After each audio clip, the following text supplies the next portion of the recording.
Bonsoir, bienvenue dans Ça vous regarde, une heure de débat politique. On a beaucoup parlé de la campagne présidentielle à droite, l'affaire Fillon, ira pas. Je vous propose ce soir de nous intéresser à la campagne présidentielle à gauche cette fois. Hamon, Mélenchon, la bataille pour le leadership de la gauche. En ce jour de la Saint-Valentin, on va se demander dans Ça vous regarde si Benoît Hamon et Jean-Luc Mélenchon vont finir par conclure. À eux deux, ils pèsent environ 25% d'intention de vote dans les sondages, soit autant que Marine Le Pen. Alors Benoît Hamon et Jean-Luc Mélenchon pourraient-ils opter pour une candidature commune? Pour l'instant c'est niet, Mélenchon dit non à ce qu'il qualifie de mariage forcé. Benoît Hamon, lui, ne se dit pas forcément en phase avec le candidat de la France insoumise, notamment sur l'Europe, quand Jean-Luc Mélenchon fustige le revenu universel de son rival. Et pourtant, au-delà de cette question, les deux hommes se retrouvent sur l'abrogation de la loi travail, l'abandon de la politique de l'offre, impulsée par le quinquennat Hollande, ou encore l'écologie. Ce qui a d'ailleurs rapproché Yannick Jadot, le candidat des Verts, de Benoît Hamon. Les pourparlers seraient en train d'aboutir. Depuis plusieurs semaines, dans les sondages, tous deux sont donnés systématiquement absents du second tour. Une candidature unique de la gauche serait-elle la solution? Certains électeurs s'inquiètent.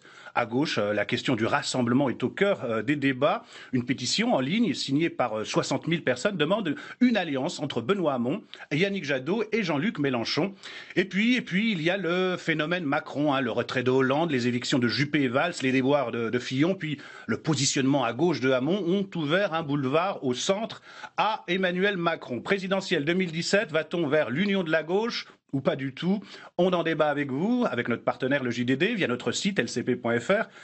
#CVR, ça c'est pour les tweetos. On en parle surtout avec nos invités. Alexis Bachelet, bonsoir. Merci d'avoir accepté notre invitation. Vous êtes député PS de la première circonscription des Hauts-de-Seine, ancien conseiller de Claude Barthelone, proche de Benoît Hamon. Vous étiez son porte-parole pendant la primaire. Face à vous, Alexis Corbière, bonsoir. Bonsoir. Vous êtes porte-parole de Jean-Luc Mélenchon, le candidat de la France insoumise. Merci d'avoir accepté notre invitation.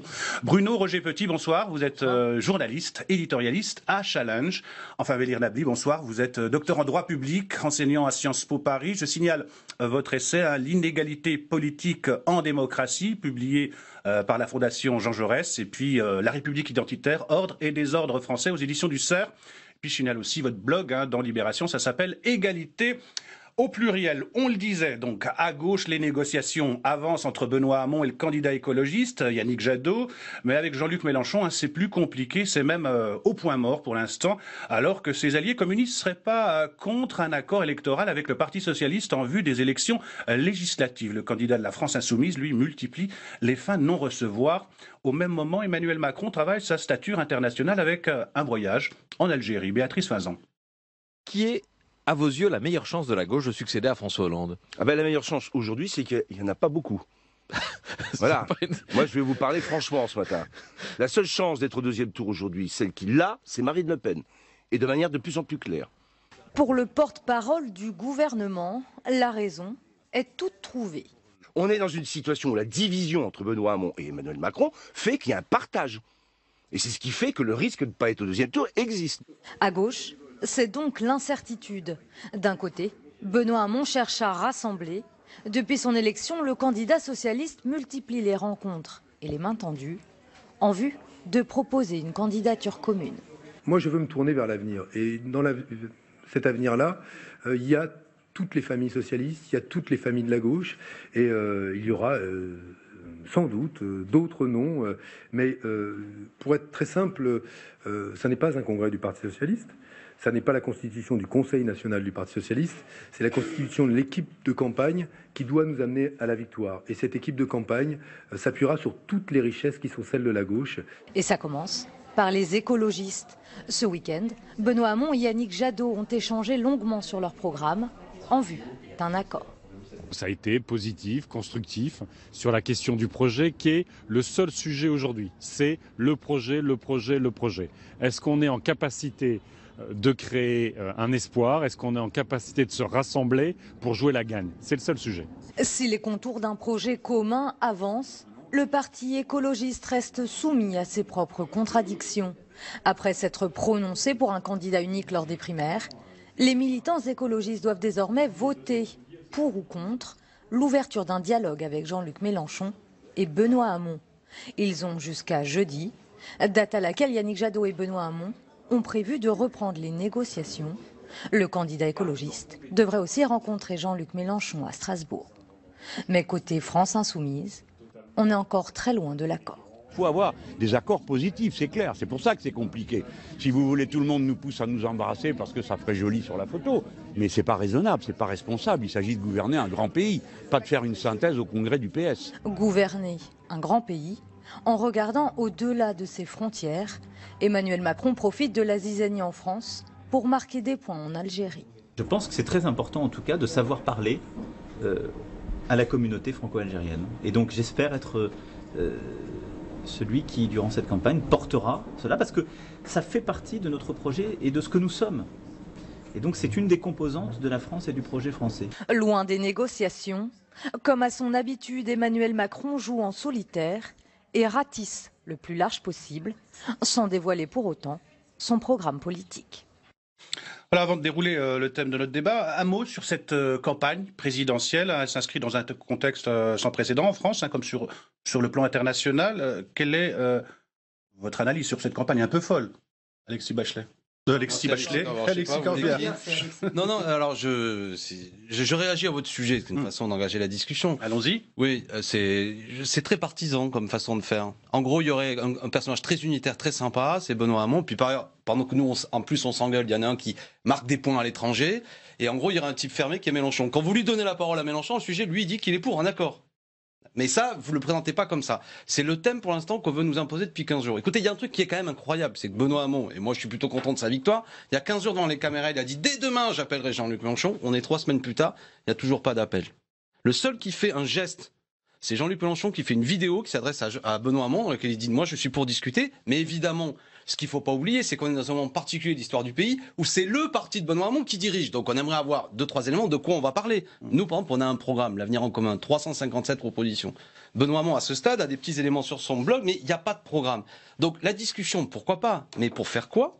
Et deuxièmement, tout de même, est-ce que c'est en reconduisant les mêmes députés qu'à l'heure actuelle qu'on va changer de politique? Là, comme ça, à froid, dans une émission, ça peut tenir, mais dans la vraie vie, quand vous allez voir dans votre circonscription que le même député qui a soutenu la politique de François Hollande, nous on a pris l'exemple de Madame El Khomri ou d'autres, est-ce que c'est crédible? Alors là, les gens comme Bachelet, ils disent... Alexis Bachelet. Elle n'est même pas députée. Hein, alors, mais elle est votre candidate. Elle est votre candidate. Alors, une fois que j'ai dit ça, pour que ce soit clair, on me dit, tu veux couper des têtes? Évidemment, je suis le méchant. Mais quand, par exemple, Jean-Christophe Cambadélis lui dit que si quiconque soutient Macron se fera virer du PS, personne ne dit qu'il veut couper des têtes. Ça semble logique à tout le monde. Moi, je demande une clarification. Parce que, au-delà de ce que je pense, ce que disent tous les sondages, c'est qu'un électeur sur 2, à ce stade, il ne s'est toujours pas prononcé. Les gens ne veulent pas être pris pour des gogos. Si vous avez des gens nouveaux qui disent tout va changer, revoter pour le même parti, ça ne marchera pas. Et qui en profitera? C'est l'extrême droite et la droite, et moi je veux pas ça. Alexis Bachelet, Benoît Hamon, il ne veut pas appeler Jean-Luc Mélenchon, comme le laisse entendre Alexis. Non, mais tout le monde a bien compris que c'était pas le problème d'un coup de fil ou d'un autre. Ils s'appelleront quand ils auront quelque chose à se dire. Pour l'instant, ils ont communiqué par médias interposés. Moi, je souhaite qu'ils se parlent. Après, moi, j'ai vu la vidéo. Attendez, juste parce que j'ai la première fois. Alexis, non, mais en plus, on se. Pourquoi a-t-il dit que dès demain, il y a 15 jours, il appellerait Jean-Luc Mélenchon et qu'il l'a pas fait? Mais il n'a pas dit je vais appeler. Il a dit je contacterai, je veux dialoguer. Voilà, je contacterai, je veux dialoguer. Donc on est d'accord qu'il ne l'a pas fait. Il n'a pas fait ce qu'il avait dit. On est encore... Mais attendez, moi je ne sais pas d'abord s'ils ne se sont pas appelés. Moi j'en sais rien. Ils peuvent s'appeler, ils peuvent s'être appelés, je n'en sais rien. Ce que je sais, c'est qu'effectivement, il y a la différence, c'est qu'ils se sont peut-être appelés, mais qu'il y a eu un dialogue qui s'est créé avec Yannick Jadot, avec des réunions de travail. Et ce n'est pas le cas pour l'instant avec Jean-Luc Mélenchon et ses équipes. Voilà, ça c'est la réalité. Après, moi ce que je voudrais dire, c'est juste revenir sur le point qui, à mon avis, intéresse le plus les gens. C'est est-ce qu'on est capable de discuter sur le fond et de se mettre d'accord? C'est ça le sujet. Voilà, c'est pas des problèmes de personne. Et moi, j'ai écouté avec attention ce qu'a dit Jean-Luc Mélenchon, effectivement, au lendemain de la primaire, où il s'est félicité de la victoire de Benoît Hamon, mais il a quand même posé un ou deux préalables pour éventuellement aller plus loin. Il a dit, voilà, les préalables, tu les as rappelés, oui. C'est de dire, est-ce qu'on peut construire une majorité avec certaines personnes qui ont gouverné, qui ont participé... c'est normal de se poser la question. Non, mais la question, elle est légitime, mais on peut pas... Ceux qui sont pour Macron, on peut pas forcément rentrer, ce que je veux dire, c'est qu'on peut pas forcément rentrer dans un rassemblement à travers des questions de personnes. Je pense qu'il faut y rentrer sur les questions de contenu. Je pense que c'est ça que les gens, ils attendent peut-être de savoir ce qu'on met, nous, derrière la 6ème République, puisqu'on la porte, vous aussi. Ils attendent de savoir ce qu'on met derrière la réorientation du projet européen. On le porte tous les deux, mais pas forcément de la même manière. Voilà. Ils attendent de savoir ce qu'on met dans la transition écologique, jusqu'où on va sur les énergies renouvelables, jusqu'où on va sur la question du travail, les nouvelles souffrances du travail. Nous, on veut intégrer le burn-out dans une loi travail qui ne serait pas du tout celle qui a été votée. Je crois que c'est clair. On peut pas faire ce que je veux dire, c'est qu'on ne peut pas non plus faire le procès à Benoît Hamon de ne pas avoir porté des idées. Mais Benoît Hamon, il a quitté le gouvernement en 2014. Les mêmes députés que vous voulez reconduire. Un procès comme s'il était en situation de gouverner depuis 3 ans. J'ai pas de problème avec Bruno Roger Petit, est-ce que pour la gauche, l'équation se résume à l'unité ou la défaite? La défaite, si vous voulez, ce qui est intéressant dans le débat auquel on assiste là entre nos deux Alexis, Corbière et Bachelet, c'est qu'ils sont en train de se disputer un gâteau électoral, pardon d'être trivial et d'en venir là, qui pèse aujourd'hui 27%, si je suis généreux. Bon, peut-être 30% si je rajoute quelques écolos. Mais ça ne fait pas une majorité, ni présidentielle, ni législative. Et en plus, c'est pourquoi, Bruno, moi je me dispute pas un gâteau électoral. Hein. Je récuse cette idée. Justement, je pense comme vous, moi. Non, mais que c'est pas statique, les choses. Voilà, alors, c'est là où c'est pas arithmétique. C'est-à-dire que du côté de Benoît Hamon, j'ai quand même l'impression qu'il y a, comme d'habitude chez les socialistes, une mauvaise appréhension de ce qu'est l'élection présidentielle de la Ve République et de son caractère dynamique. Je sais que Mélenchon veut la transformer en 6e République, mais lui, il a compris la dynamique de l'élection présidentielle de la Ve République. Comme Emmanuel Macron, d'une certaine façon. L'éternel propos qu'on sort tout le temps, la rencontre d'un homme et d'un peuple. C'est une réalité. C'est une réalité. Bon.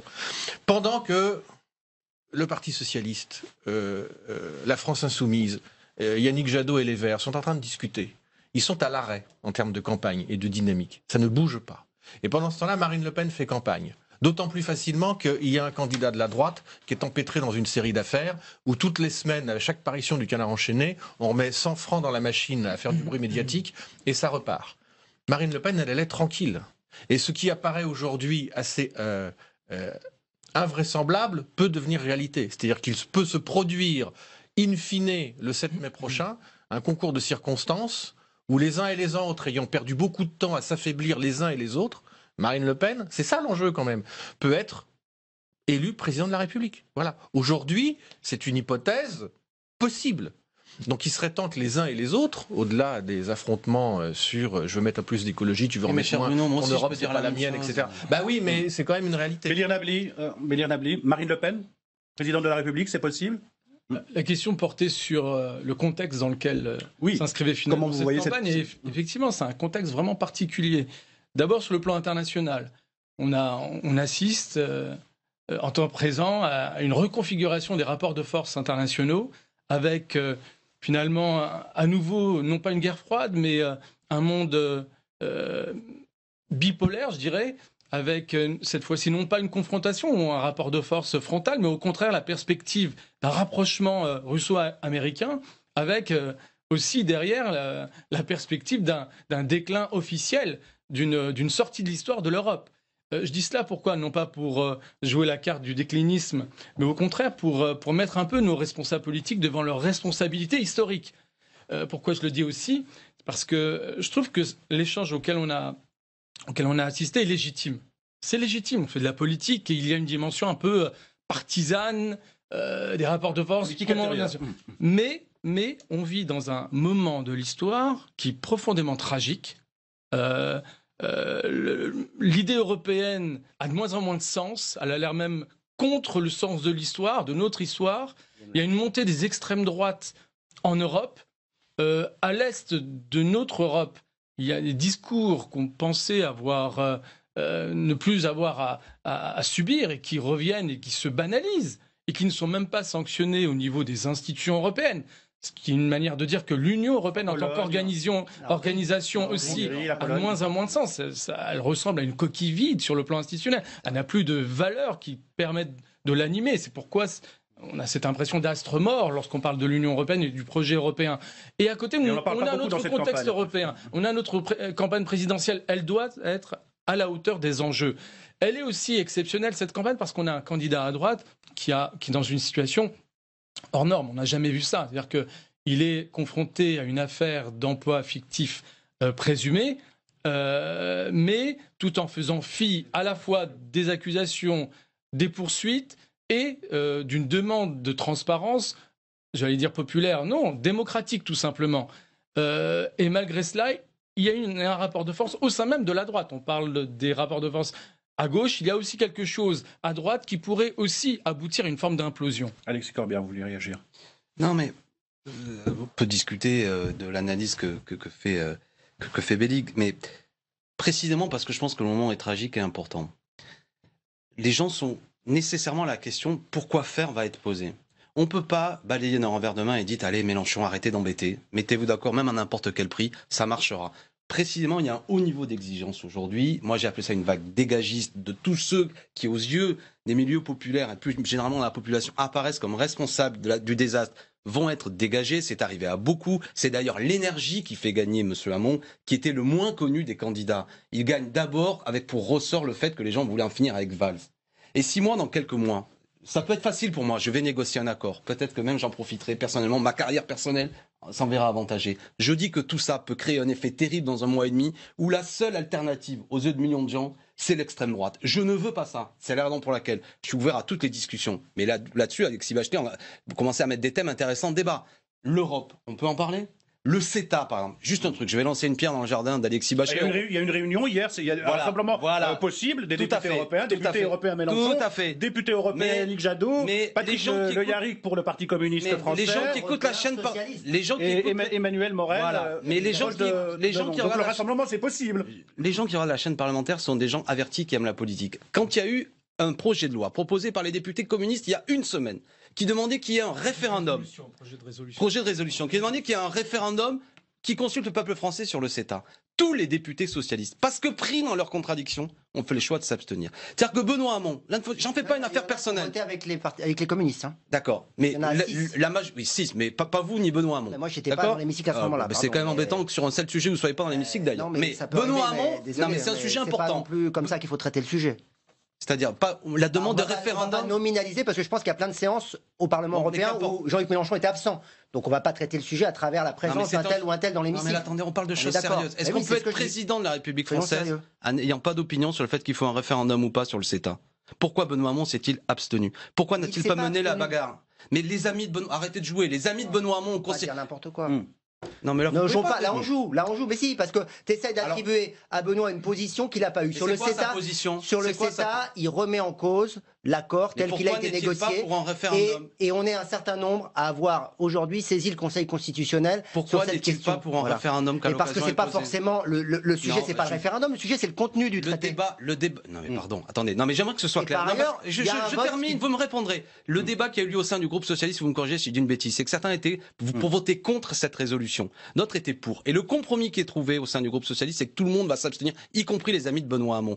Ce que je veux pointer là, c'est que face à des sujets importants, les contradictions amènent que sur un sujet, ça neutralise. Moi, je pense que sur un sujet aussi important, je le dis, il faut prendre position. Moi, je suis pour un référendum. Je suis contre le CETA. Rien ne doit être adopté sans que le peuple français soit consulté. C'est une question de fond. Ce que je veux pointer par là, c'est que moi, je suis un peu marqué, mais au-delà de ma personne, beaucoup de gens. Pourquoi pas rediscuter avec le Parti socialiste? Mais il faut des preuves, un peu des marques de quoi on parle sérieusement. C'est la raison pour laquelle, n'en faites pas une affaire personnelle, mais allez devant les électeurs en disant je vais abroger la loi El Khomri, mais je propose aux mêmes électeurs de voter pour Madame El Khomri. Et c'est le cas de 70% des députés que vous soutenez. C'est incompréhensible. Sur le fond, on vient de parler du CETA, mais personne n'est entré justement sur, au sujet du contenu de ce traité. On va pas rentrer. Libre-échange entre le Canada et l'Union européenne. Mais ce qui est intéressant à travers ce traité de libre-échange, c'est qu'il pose à nouveau, et dans des termes assez classiques finalement, la question de la mondialisation. Alors même que précisément c'est une question qui se pose au cœur de notre échiquier politique. Et qu'est-ce qu'on constate? Que par exemple Emmanuel Macron est le seul à s'être déclaré officiellement et clairement favorable à ce traité.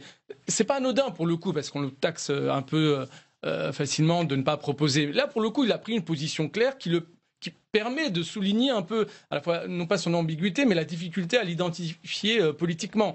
Est-ce qu'on peut être aujourd'hui de gauche et être pour le traité CETA, sachant que parallèlement du côté du Front de gauche et du Parti socialiste, ou bien on s'est abstenu, ou bien on a voté contre. On a donc là un marqueur à travers la question du libre-échange, des marchandises, des services. Je vais revenir. On cherche aujourd'hui à définir la gauche. Non, il n'est pas si clair que ça, mais autour de la question du libre-échange, il y a la perspective de définir la gauche avec Donald Trump derrière qui, lui, pousse contre la mondialisation, précisément. Je vais dépasser le cadre du CETA, c'est un débat technique qui me dépasse, et je vais revenir à... Non, le principe du libre-échange, c'est pas technique. Non, mais pour moi, oui.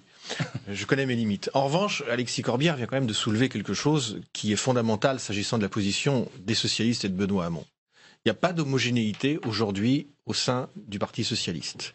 La candidature de Benoît Hamon, vous avez un certain nombre de socialistes qui passent leur temps à appeler les rédactions pour expliquer, regardez ce qui est en train de se passer, c'est la revanche de la primaire de 2011, c'est Martine Aubry qui est à la manœuvre derrière Benoît, ceux qui sont en train de prendre les leviers de la commande ne sont pas des gens suffisamment expérimentés, qui eux-mêmes doivent soutenir un candidat qui n'est pas suffisamment expérimenté et qui a montré lors de son discours d'investiture à la convention du Parti socialiste il y a 10 jours, qui n'était pas vraiment préparé. Bon, vous avez tout cet arrière-plan derrière. C'est-à-dire que le Parti socialiste aujourd'hui... C'est des gens qui t'appellent ou c'est toi qui penses ça? Non, ce sont des gens qui m'appellent. Ah bon, d'accord. Non, parce que comme tu l'as déjà écrit dans plusieurs articles, et que dans les mêmes articles, en même temps, tu fais la promotion d'Emmanuel Macron. Je ne fais pas la promotion d'Emmanuel Macron. Donc je m'étonne. Non, mais je note quand même que les critiques que tu portes à l'encontre de Benoît Hamon sont articulées aussi avec une défense outrancière de la campagne d'Emmanuel Macron. Et j'espère que c'est juste une coïncidence, hein, Bruno. Il n'y a pas de coïncidence, simplement. En arrivant ici, j'ai un député socialiste qui m'a dit la même chose. Je ne vais pas dire son nom, mais il est de Paris. Il m'a dit j'espère qu'il n'y aura pas d'accord, il faut leur faire un... Il y a tellement de députés socialistes, tu vas toujours en trouver un pour dire... Ma ligne éditoriale personnelle ne regarde que moi, mais quand je donne des éléments d'information, je donne des éléments d'information. Donc ce que je dis là, je le vis pas tous les jours, mais quasiment tous les jours. C'est une réalité. C'est une réalité. Non, mais je te répondrai. C'est bien, on se tutoie à l'antenne maintenant, journaliste et député. Mais proximité entre... on se connaît depuis longtemps. Bon, mais c'est une réalité. On a le sentiment, quand on voit aujourd'hui l'état-major de Benoît Hamon, comme le disent un certain nombre de socialistes, pas seulement des valsistes d'ailleurs, mais entre guillemets des modérés, qui a, d'une certaine façon, la revanche de 2011, et que le phénomène frondeur est en train de s'inverser. Alors vous avez échappé au Parti socialiste à un premier mouvement qui vous menaçait, qui était celui effectivement la fuite d'un certain nombre d'élus qui se sont mis en stand-by en se disant on va attendre de voir ce que donne la campagne de Macron et on va attendre de voir ce que gagne la campagne, ce que donne la campagne de Hamon, y compris des grands élus, y compris des élus de grandes villes. Et pas seulement le maire de Lyon. Et donc, vous êtes quand même rattrapé par ça en permanence. Et Alexis Corbière et Front de Gauche et la France Insoumise ont raison de pointer vos divisions. Alexis Bachelet et après Alexis Corbière. Allez-y. Allez-y. Tout le monde, et là, il y a quand même des choses, des vérités à rétablir. Effectivement, on nous avait annoncé, d'ailleurs, les amis d'Emmanuel Macron, comme les amis de Jean-Luc Mélenchon, que cette primaire serait un échec et qu'elle marquait la mort et la fin du Parti socialiste. On nous avait annoncé que si par malheur pour beaucoup de gens qui ne connaissent pas, qui n'avaient pas confiance dans le peuple, moi j'ai confiance dans le peuple, si par malheur Benoît Hamon remportait cette primaire, le lendemain matin, des wagons entiers d'élus et de responsables socialistes partiraient et que ça serait une fois de plus l'implosion, la démolition du Parti socialiste. La réalité, c'est que Benoît Hamon a remporté une primaire qui a au second tour rassemblé plus de 2 millions de votants. Qu'à l'issue de cette primaire, il y a eu un vote extrêmement clair en faveur d'une nouvelle orientation politique, effectivement, en faveur de la 6ème République, en faveur d'un nouveau modèle de développement, en faveur d'une réorientation de l'Europe, en faveur d'exigences sociales nouvelles. Oui, c'est un tournant politique majeur. Et surtout, et ce qui gêne d'ailleurs, ce qui gêne les amis d'Emmanuel Macron, comme parfois les amis de Jean-Luc Mélenchon qui portent des critiques extrêmement sévères sur les soi-disant ambiguïtés ou les nécessaires clarifications de Benoît Hamon, alors que Benoît Hamon a été exploré sous toutes les coutures et c'est celui qui a fait le plus de meetings dans la campagne des primaires et qui est le plus passé dans les médias. Donc si il y a bien quelqu'un qui s'est exprimé sur le fond, c'est lui. Et je termine. Sur l'union des gauches, apparemment, c'est pas possible avec aujourd'hui Benoît Hamon est attaqué par les amis d'Emmanuel Macron et parfois par ceux de Jean-Luc Mélenchon. Moi, je vous le dis tout de suite, je n'attaquerai pas Jean-Luc Mélenchon ce soir. Pour moi, c'est pas un ennemi, c'est pas un adversaire, c'est un partenaire potentiel. Voilà, je le dis, c'est clair et c'est exactement exactement ce que pense Benoît Hamon, de la même manière que Yannick Jadot et d'autres. Mais je termine. Chez Benoît Hamon, on ne croit pas à un abandon de Jean-Luc Mélenchon. On cherche plutôt à séduire son électorat. Pourquoi il y a tant de gens, y compris au PS, tu as raison Bruno, qui sont... Non, mais pourquoi c'est important ce qu'a dit Bruno. Il y a des gens au PS qui sont pas contents. Pourquoi? Parce que Benoît Hamon incarne le dépassement du PS. Toi, tu essayes de nous renvoyer au vieux appareil socialiste. Il est dépassé. Il a été dépassé par la primaire. Vous soutenez les mêmes et demain, nous avons, dès le début de la campagne, ouvert à la société civile, ouvert à de nouvelles personnalités, et on souhaite continuer. Sur ce point, juste un point sur cet aspect, parce que ce qui a été souligné par Bruno Roger Petit est vrai. Il y a une dimension interne à l'équipe aux équipes de campagne qui renvoie finalement à des courants politiques, voire parfois idéologiques. C'est vrai. Mais il y a une dimension aussi sociétale à ne pas sous-estimer. Et la présentation récente des équipes de campagne a été assez significative sur ce plan. Du côté de M. Hamon et de M. Hamon et de M. Mélenchon. D'ailleurs, Alexis Bachelet, vous occupez de quoi dans le dispositif? Moi, je m'occupe de la permanence présidentielle. D'accord. Incontestablement, il y a une volonté de s'ouvrir à la société. Et c'est pas sans signification. Il y a une volonté d'aérer un peu les structures partisanes à un moment et une défiance politique. Alors là, pour le coup, historique, et qui met en cause finalement notre avenir démocratique.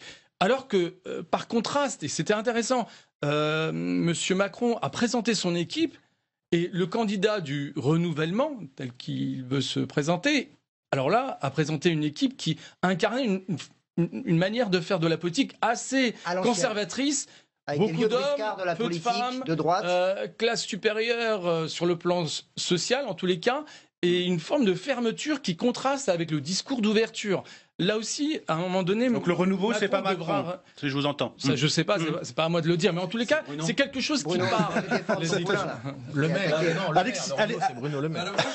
Alexis Corbière, Mélenchon, c'est non avec Benoît Hamon, pas le même programme. Pourquoi vous répétez ça? Tout à l'heure, j'ai commencé en disant que... Oui, vous pouvez le répéter. Il dit, ça fait un an qu'il est candidat, il y a une vraie dynamique qui s'est nouée. Ça, c'est vrai. On n'a pas envie d'abandonner ça. Non, mais ça, c'est vrai qu'il y a une vraie dynamique et qu'elle doit continuer. Je vous rappelle que le plus gros meeting qui a eu lieu pour l'instant, c'est ce qu'on a fait l'autre jour à Lyon. Mais c'est pas le sujet. Et il y en a un qui a dit d'ailleurs qu'il y aura son bulletin il y aura son nom sur le bulletin et que comme c'est le nom de son père et de son grand-père, il veut prendre les choses au sérieux, c'est Benoît Hamon. Il y en a un qui dit manifestement que lui sera candidat quoi qu'il arrive. Et là, vous dites pas, il a un gros ego. C'est ça que je veux dire. Votre manière d'aborder les choses est toujours de la même façon. C'est-à-dire qu'il y en a un qui est méchant, le diable, c'est Mélenchon. Il y en a un qui est très sympa. On n'a pas parlé de l'ego de Jean-Luc Mélenchon pour l'instant. Non, mais vous dites c'est non. Vous arrêtez pas de répéter ça. Moi, je dis on discute. C'est pour ça que j'aime bien Alexis Bachelet. On va discuter. Il a dit une phrase qui m'intéresse.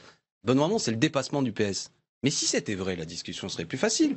Quand nous vous disons, cher ami, quand nous vous disons, très bien, vous pouvez faire la com, mais quand nous vous disons, mais tous les candidats aux élections législatives que vous allez présenter ont été désignés par le Parti socialiste, sont à 70% les mêmes. Pardon ? Chez nous, on vote. Ils ne sont pas désignés par le chef. Donc c'est pas le droit du divin chez nous. Nous non plus. On a une démocratie militante. Non, mais ça se respecte aussi. Mais on est d'accord. Mais ça se respecte. Mais je respecte. Je respecte. Voilà, je dis donc ça n'est pas. Ne caricaturons pas.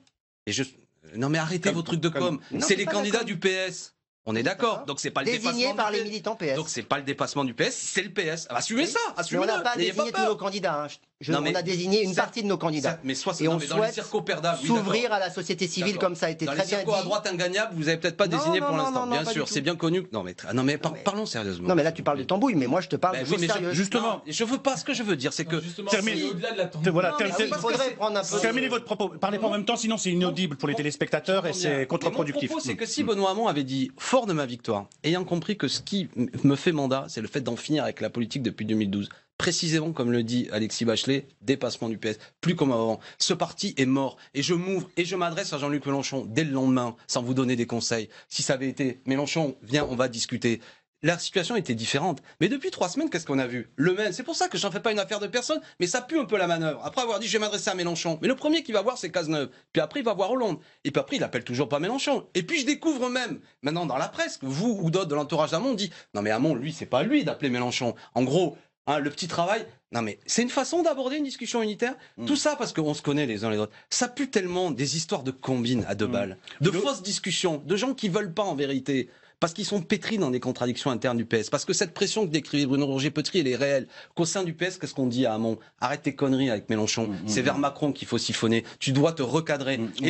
Et lui, il vacille. C'est pour ça que moi, vous savez, il vacille pas du tout. Alors là, pardon, trouve-moi une déclaration vous sur l'Europe, où il a vacillé sur un sujet. Vas-y, dis-moi. Sur la 6ème République, Assemblée constituante ou pas? J'ai fait débat avec Ballas, il m'a dit, ils savent toujours pas comment vous passez en 6ème République. Non, c'est très précis. Vous allez nous dire. Par exemple, sur la question européenne, nous on dit plan A, plan B, désobéir aux traités européens si on n'arrive pas à voir. Vous, l'autre soir, je vous ai entendu, avec un de mes amis, vous débattiez sur une autre chaîne où vous dites non, mais en dernière analyse, en fonction du contexte international, faut pas toucher à l'Europe, donc s'il faut. Non, il ne faut pas casser l'Europe, on a dit. Oui, mais est-ce que, par exemple, si vous n'obtenez pas ce qui fait mandat, c'est-à-dire la remise en cause des traités, est-ce que vous êtes prêt à assumer le fait que vous sortez de l'Union européenne? Et nous, on n'est pas pour on est pour un nouveau traité. Non, mais si vous l'obtenez pas, mais moi, un nouveau traité sur Hollande a dit la même chose en 2012. Et alors, il aurait dû le faire, il ne l'a pas fait. Dont acte. Mais on va pas nous battre notre coule pour des choses qui auraient dû être faites, bien faites, qui ne l'ont pas été. On veut une nouvelle orientation. Vous ramenez tout à une question de personne, cher ami. Le problème d'Hollande n'est pas une question de personne. Ah, c'est vous, c'est toi qui parles d'Hollande. Moi, j'en parle pas. Mais parce que ce que vous dites, cher Alexis Bachelet, est exactement. Je parle de Benoît Hamon, qui est candidat à l'élection présidentielle au mois d'avril prochain. Attendez, je voudrais terminer sur un argument. Hollande s'est fait élire en disant je renégocierai le traité Sarkozy-Merkel. Il ne le fait pas. Benoît Hamon est membre de son gouvernement. Il ne quitte pas le gouvernement là-dessus. Donc moi, et à travers moi, des gens qui me font confiance, on veut un peu des preuves que cette fois-ci, vous n'allez pas nous faire le même coup. Voilà ce que je vous dis fraternellement. Eh bien, pour l'instant, à ce stade, la seule chose que vous avez à me dire, c'est mais t'inquiète pas, notre tempérament en gros est différent et nous, pardon, mais je n'y crois pas. Non. Je n'y crois pas. On va pas faire. Vous nous mettez sous la pression encore de Madame Merkel, de la droite allemande. Et quels moyens avez-vous pour aujourd'hui créer un cadre nouveau au niveau européen, si ce n'est vous enfermer et si ça se trouve finalement revenir en France et dire écoutez, on n'a rien obtenu, donc on reste dans le cadre de l'Europe. Eh bien, moi, cette Europe qui fait le jeu de l'extrême droite. Je voulais revenir sur cette question de responsabilité. Cette question de responsabilité pour la gauche. Bruno Roger-Petit, est-ce que c'est pas une question de responsabilité pour la gauche de se rassembler pour éviter de livrer les électeurs de gauche à un second tour entre la droite et l'extrême droite, voire à un second tour entre Le Pen et Macron, sachant que ni Hamon ni Mélenchon ne considèrent Emmanuel Macron comme étant de gauche? Il y a deux choses. La première, je vais énerver Alexis Bachelet, mais effectivement, pour le moment, Benoît Hamon paraît tourner vers je veux parler aux électeurs de Jadot et je veux parler aux électeurs de Mélenchon. C'est un pont entre les électeurs. Non, mais ce que je veux dire, c'est on voit bien qu'il y a un petit problème de méthodologie, puisque même sur ce plateau, on a du mal quand on les écoute. Mais attendez, en même temps, c'est normal qu'on se parle. Non, mais tout à fait. C'est pas parce que je mets de la passion dans la discussion que la discussion n'a pas lieu. Je dis juste, il y a un petit problème. Il y a un petit problème de méthodologie. Bon, et pour l'instant, je constate, je suis pas le seul, parce que Alexis Corbière vient de le dire, que Benoît Hamon ne parle pas aux électeurs socialistes, sociodémocrates, réformistes, qui ont glissé chez Emmanuel Macron. Je fais pas la promotion d'Emmanuel Macron. Je regarde simplement, et tu peux pas le nier, qu'il y a un certain nombre de vos électeurs qui sont partis chez Macron et qui ne reviennent pas. Et pour l'instant, Benoît Hamon ne leur parle pas. Alors que, curieusement, sur le projet européen, il y a peut-être plus de convergence historique entre le vieux Parti socialiste de François Mitterrand, enfin tel que je l'ai connu, et puis ce qu'est Emmanuel Macron aujourd'hui. Et vous ne leur parlez pas. Bon. Mais si, vous ne leur parlez pas. Mais non, vous ne leur parlez pas. Si tu as décidé qu'on parlait aux uns et pas aux autres, c'est ton avis. C'est une réalité. Mais non, je n'ai pas entendu Benoît Hamon dire je m'adresse à Emmanuel Macron et je lui dis parlons-nous. Alors qu'il me souvient... On ne sait même pas s'il est de gauche. Pardon, mais il n'est pas clair, Macron. Il dit je suis et de droite et de gauche. Oui, mais nous, on est et de gauche et de gauche. Et écologistes, et socialistes et communistes. Il y a des électeurs qui sont partis chez Emmanuel Macron.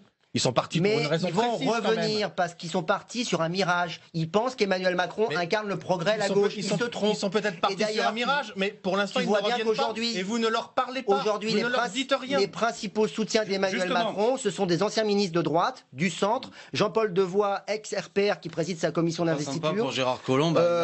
Gérard Collomb, bon, on ne sait plus trop où il est.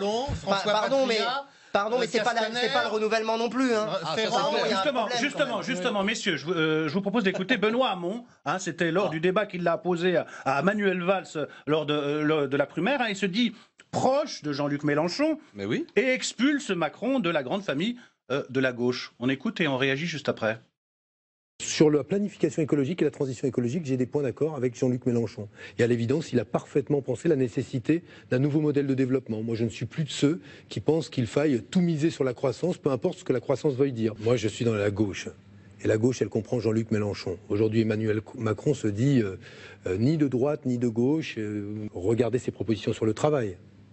Relève clairement pas de la doctrine, ou même, je ne veux pas dire de la doctrine, d'une certaine tradition de l'idée du progrès social. Voilà. Donc moi, je considère aujourd'hui que la gauche, elle commence avec ceux qui se disent de gauche. Voilà, la candidature de Benoît Hamon, est-ce qu'elle masque pas une droitisation de la gauche, phénomène incarné à la fois par Manuel Valls et Emmanuel Macron? Oui, mais alors une droitisation multiforme. Hein. Alors il y a une dimension proprement libérale au sens économique et social, et effectivement les mesures de flexibilité, d'assouplissement du Code du travail relèvent d'une logique libérale qui, en même temps, historiquement, en tout cas dans l'histoire récente, a été partagée par la social-démocratie européenne. Il faut bien le reconnaître. Et ça renvoie un peu à la crise existentielle du Parti socialiste français qui a du mal à se positionner sur ce plan-là. Et chez Jean-Luc Mélenchon et chez Benoît Hamon, veut abandonner la politique de l'offre, par exemple. En effet. Mais cette droitisation dont vous parlez, elle se vérifie à gauche sur d'autres plans. Sur le plan sociétal, notamment sur la question identitaire. Et c'est quelque chose de relativement nouveau, non pas dans l'histoire longue, parce que si on remonte à l'histoire de la République, il y a eu toujours une incarnation et une association parfois entre progrès social et posture martiale sur le plan de l'autorité notamment. Mais c'est quelque chose qui a pris une nouvelle vigueur et incarné par Manuel Valls notamment dans cette capacité à parler au nom de la République, au nom de la gauche, tout en incarnant en réalité une équation, une combinaison entre l'autorité et l'identité. Oui, et là, pour le coup, c'est plus aujourd'hui. Mais qui pourrait qu'elle était extrêmement minoritaire à gauche. Peut-être, mais c'est quelque chose qui je vais finir, mais après je dirai quelque chose là-dessus parce que c'est important. C'est quelque chose de relativement nouveau malgré tout, qui est ancré aussi, deuxièmement. C'est-à-dire que c'est une manière de vous répondre par anticipation. On n'en entend plus parler parce qu'il n'y a plus d'incarnation parmi les 2 ou 3 candidats de gauche encore présents, mais c'est quelque chose qui tapis de la gauche. Mais c'est quelque chose encore donc d'ancré et de tapis. C'est une manière de dire que Valls va ressusciter de ses cendres à un moment donné. D'ailleurs, cyniquement, c'est ce qu'il attend. Et il attend son heure sans reculer sur ces 2 volets-là qui incarnent précisément ce mouvement de droitisation. Et d'une certaine manière, derrière l'échec ou la réussite de Hamon, alors là, ce sera difficile de mesurer ce qui relève de l'échec ou de la réussite de sa campagne présidentielle. Mais du résultat de cette campagne, se jouera aussi l'identité politique du Parti socialiste. S'il y a un échec, c'est pas celle-là, crucial, il y aura un retour du versant autoritaro-identitaire. Chez Manuel Valls, on attend que Benoît Hamon se... Non, alors c'est très intéressant ce qui vient d'être dit, parce que c'est une ligne politique qui a été condamnée par la victoire de Benoît Hamon à la primaire de la Belle Alliance Populaire, la ligne qui a Valls. fait 40%, alors que Valls 40%, très probablement aussi au nom de la culture, entre guillemets, de gouvernement. Légitimiste. Voilà. Parce que cette ligne-là, à gauche, cette espèce de laïcisme identitaire, autoritaire, de national-républicanisme, elle est minoritaire. Et elle a été battue. Et je constate que les intellectuels organiques du valsisme, une fois que Manuel Valls a été sorti du champ, on ne les entend plus. Le Figaro n'éprouve plus le besoin de les interviewer. Je ferme la parenthèse. Je suis d'accord. Bon, là, on est tous à peu près d'accord. Bon. Et ce qui est intéressant d'ailleurs, sur cette question de la laïcité, et c'est là où justement je vais taquiner mon ami Alexis Bachelet.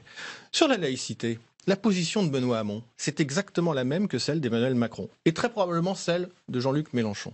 C'est-à-dire la loi de 1905, rien que la loi de 1905, toute la loi de 1905.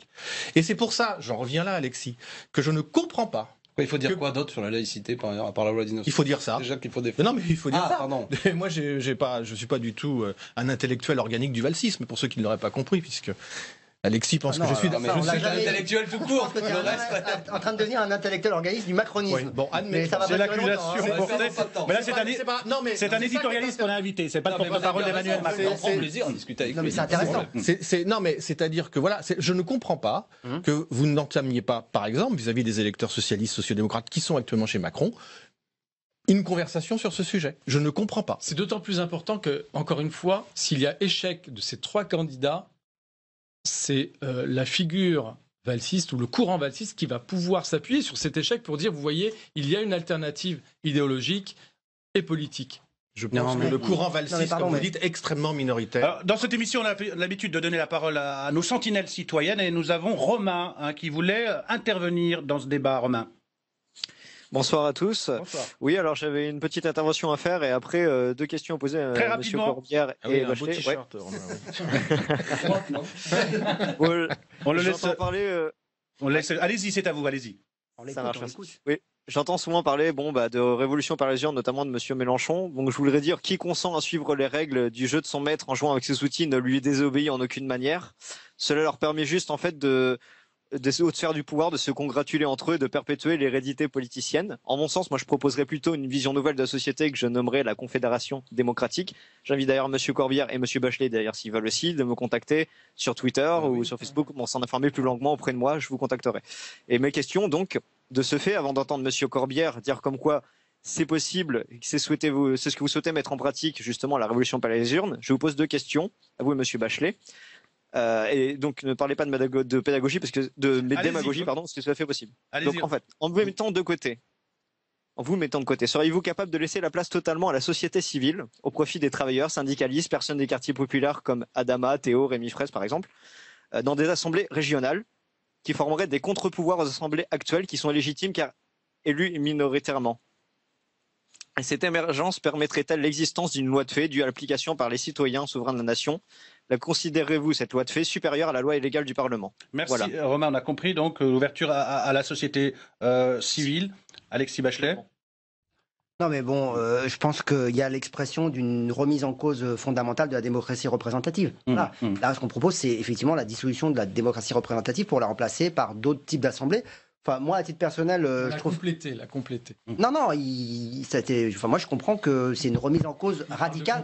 Mais moi, je la comprends. Et si je porte la 6ème République, c'est justement parce que je suis, avec Benoît Hamon, on est complètement conscient des limites du tout représentatif et surtout du fait qu'entre 2 élections, il n'y a aucune respiration démocratique et aucun moyen pour le peuple de se réapproprier des sujets ou d'intervenir et de donner son avis. Donc, c'était tout le débat qu'on a eu d'ailleurs avec un certain nombre notamment avec Manuel Valls sur le 49.3 citoyen. Bon, et que vous avez eu avec moi depuis 2012 quand je vous demande le droit de révoquer les élus. Et qu'on a eu et qu'on n'est pas forcément d'ailleurs d'accord sur la révocation des élus parce que effectivement c'est un débat. Non mais c'est un débat. Moi je suis pas convaincu. Je préfère le 49.3 citoyen. Et toi tu préfères la révocation des élus. Chacun son outil. Mais c'est c'est la même chose parce que la philosophie quand même.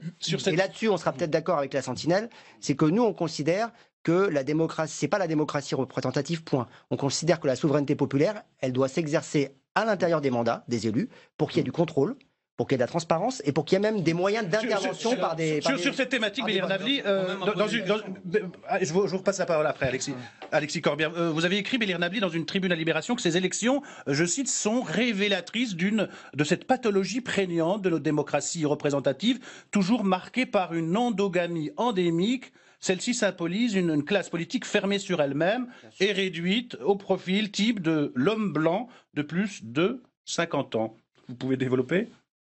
Très rapidement. Je m'étais un peu emporté parce que j'étais marqué par les 2 images des primaires, enfin les débats qui ont rythmé les primaires. La primaire de la droite et la primaire de la gauche. 2 images fortes quand même. On avait l'impression d'avoir affaire à une société particulière.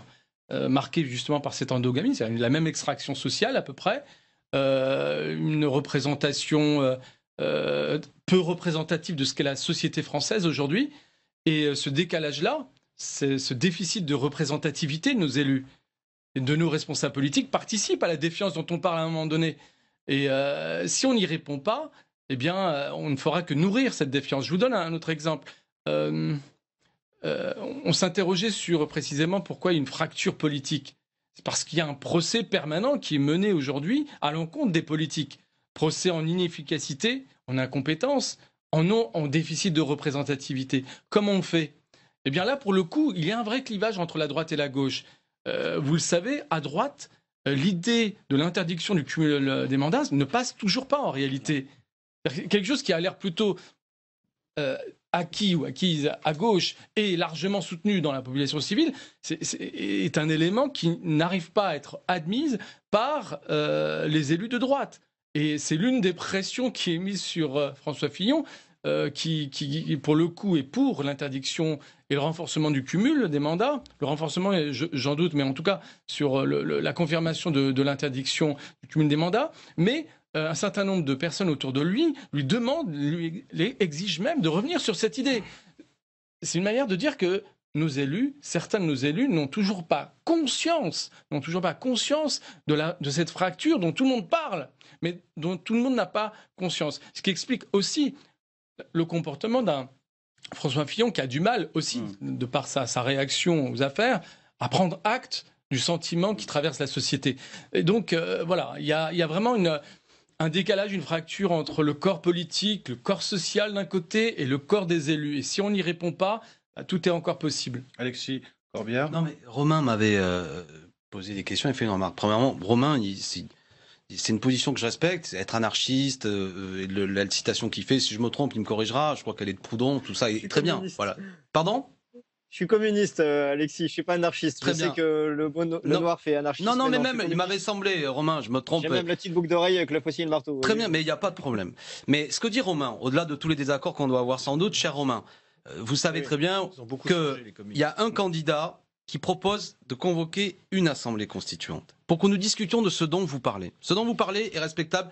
Moi, je ne suis pas pour que ce soit par le coup de force qu'on change les institutions. Et j'ai une réponse à vous y opposer, justement. Non, mais peut-être, je dis mon opinion, vous dites la vôtre. Il ne faut pas de coup de force dans ce pays. La violence ne sert jamais les milieux populaires ni la population, historiquement. La violence est institutionnelle, monsieur Bachelet, vous le savez très bien, notamment moi, je avec pas Bachelet, c'est Alexis Corbière. Moi, je pense que ceci dit, on est aujourd'hui au XXIe siècle, en France notamment, s'est installé le suffrage universel, et il n'est pas vrai. Personne ne conçoit un changement, même dans les milieux populaires, qui ne passe pas, à un moment donné, par un système de vote. C'est inconcevable. Et ne restez pas dans des schémas, selon moi, qui sont des schémas du 19e siècle où la question de la démocratie n'était pas encore installée. Donc, je termine en disant, Romain, c'est un schéma du 19e siècle. Vous allez me répondre, Romain. Moi, je pense qu'il y a un candidat qui permet que vos idées, au cours du débat constituant que nous aurons, puissent s'exprimer, c'est Jean-Luc Mélenchon. Parce qu'au cours de ce débat, vous pourrez, vous et vos amis, dire voilà, on propose les assemblées régionales de contre-pouvoir. Moi, je ne serai pas d'accord. Mais au moins, vous pourrez l'exprimer et on pourra discuter de comment on en finit avec la Ve République, qui est un régime autoritaire, et on passe à autre chose, dans lequel moi, je suis pour le droit de la prise en compte du vote blanc, le droit de révoquer les élus, constitutionnaliser notamment la règle verte. Et pourquoi pas une assemblée constituante avec des gens tirés au sort pour que ce ne soit pas des professionnels de la politique. Je propose notamment que personne qui n'a été parlementaire précédemment puisse être là-dedans. Et je termine sur une dernière chose, cher Romain. Moi, je suis salarié, je suis syndicaliste, d'accord ? Donc, s'il vous plaît, je vous respecte, mais me faites pas le coup de « il y a les notables d'un côté ». Moi, ça fait 3 mois qu'effectivement, je suis à plein temps sur la campagne, mais mon boulot depuis 22 ans, c'est prof de lycée professionnel. Donc, je suis à égalité avec vous, ni plus ni moins, mais je le rends aussi donner mon opinion. Vous voyez ce que je veux dire ? On aura compris. Merci, Romain. Voilà, merci. Je reviens à l'élection présidentielle qui se joue en partie sur la personnalité des candidats. Je voulais qu'on commente ensemble ces propos d'Emmanuel Macron, interviewé par le JDD. C'était dimanche dernier. La politique, c'est mystique. C'est une erreur de penser que le programme est le cœur d'une campagne. J'ai toujours assumé la dimension de verticalité, de transcendance, la dimension christique.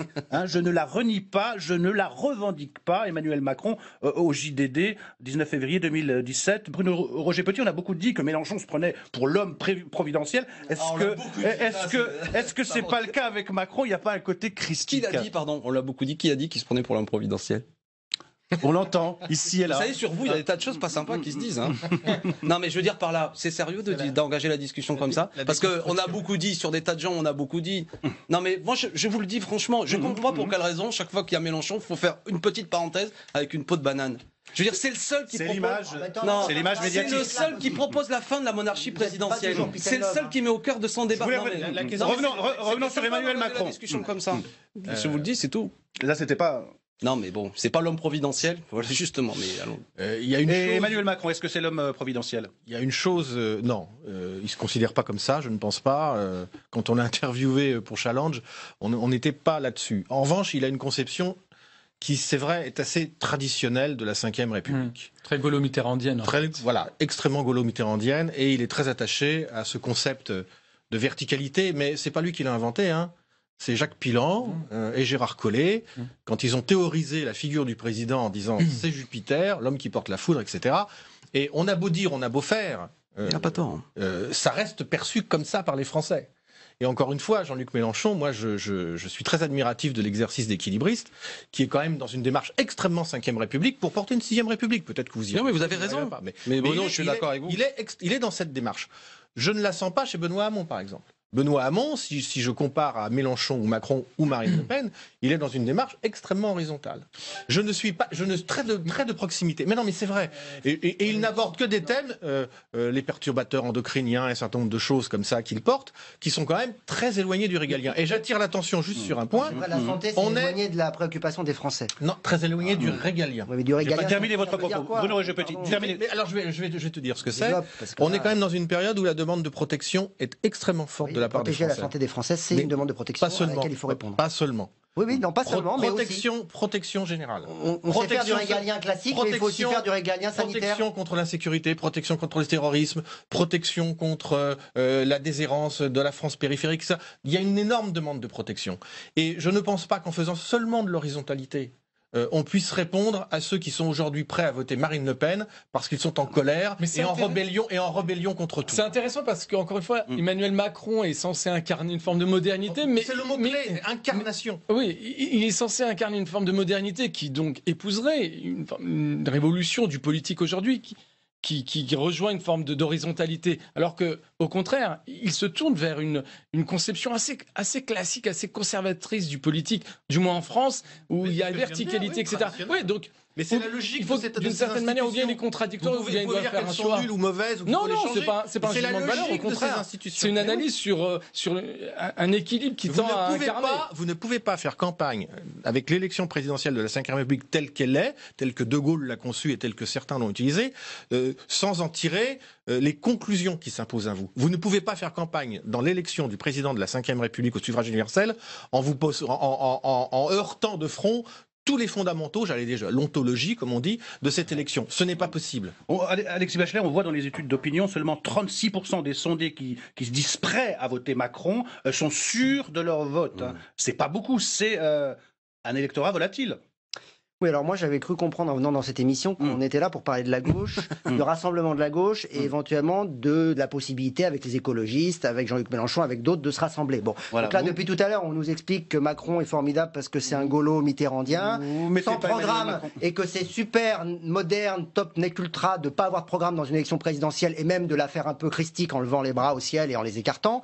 Bon, moi je veux bien, mais c'est pas notre conception. Non mais clairement, Benoît Hamon lui il a dit, ça déplaît à Bruno Roger Petit, je ne suis pas l'homme providentiel, et il assume effectivement la nécessité de construire une société en mouvement et de mobiliser la société pour la faire bouger. Bah oui, c'est peut-être un peu ringard de ne pas considérer que les élus détiennent la vérité, que c'est la magie des institutions de la Ve République qui nous permettront d'affronter les grands enjeux de demain. Nous pensons que les grands enjeux de demain, et effectivement, il y a les enjeux de sécurité, il y a les enjeux du monde tel qu'il est aujourd'hui, de l'international. D'ailleurs, c'est pour ça quand même qu'on est attaché à la construction européenne parce qu'on pense que l'espace européen est un bon espace de protection et qu'on a besoin de frontières au niveau européen et d'assurer une intégration européenne, mais qui aille aussi à rebours d'un certain nombre d'orientations, notamment l'austérité, les questions budgétaires, où là on est en désaccord. Mais il faut faire attention de ne pas casser l'Europe parce que c'est le lieu de la protection et l'euro aussi peut protéger le pouvoir d'achat. Ça fait 20 ans que j'entends la même chose sur les socialistes. Mais ça fait pas 20 ans qu'on est dans le monde d'aujourd'hui. Le monde il a beaucoup changé. Et juste très rapidement. Mais juste je peux terminer pour répondre à Bruno Roger Petit sur au fond quelle est la posture de Benoît Hamon dans cette élection présidentielle. Sa posture, oui, c'est d'assumer qu'il n'est pas l'homme présidentiel dont on a fait rêver les Français, pendant lesquels on a fait rêver les Français depuis des années et des années. Aujourd'hui, ils ont la gueule de bois, les Français. Je ne pense pas qu'ils attendent un nouvel homme présidentiel, que ce soit Macron ou que ce soit Mélenchon. Je pense qu'ils attendent quelqu'un qui mobilise la société sur des enjeux de l'avenir. Bruno Roger Petit, le mot de la fin, très rapidement. Le travail, l'écologie, c'est pas des petits sujets. Si Benoît Hamon est élu président de la République, il héritera des clés de la force de frappe nucléaire. François Mitterrand a dit la clé de voûte de la dissuasion, c'est le président de la République, c'est moi. Il pense pas ça, Benoît Hamon ? Il a assumé la partie défense nationale en disant qu'il ne toucherait pas à la dissuasion. Ce sera le mot de la fin. Ce sera le mot de la fin. Messieurs, ce sera le mot de la fin. Merci à vous quatre. Merci à vous quatre d'avoir accepté notre invitation. Merci d'être venus débattre. On l'aura retenu. Le mariage entre Benoît Hamon et Jean-Luc Mélenchon, c'est pas pour demain pour l'instant. Les conditions ne sont pas réunies compte tenu des divergences entre leurs projets. Merci à Soisic Bonvarlet, à la grande ordonnatrice pour la préparation de cette émission. Demain, on parle de la campagne à droite face aux doutes de ses troupes. François Fillon se veut inoxydable. À demain. Bye bye.